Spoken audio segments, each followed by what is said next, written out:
Çdo veprim nga Bashkimi Evropian për të konfiskuar asetet ruse të mbajtura në llogaritë Euroclear do të rezultojë me një përgjigje të dhimbshme nga Rusia, tha të njëjtën zëdhënësja e Ministrisë së Jashtme ruse Maria Zakharova.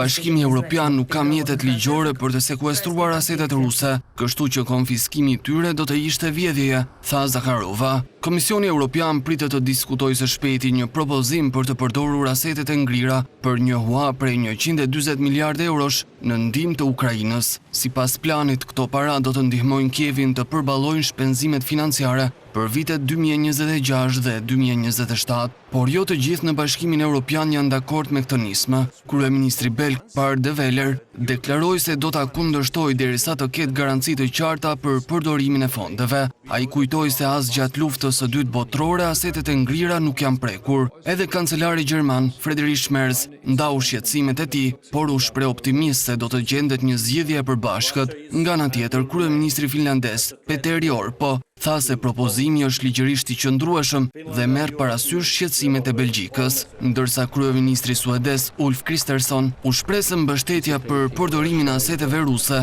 është e gjerë, por shtoi se nuk do të ketë festime derisa të mbyllet marrëveshja. Kjo çështje pritet të hapë debat të fortë në takimin e ardhshëm të liderëve evropian.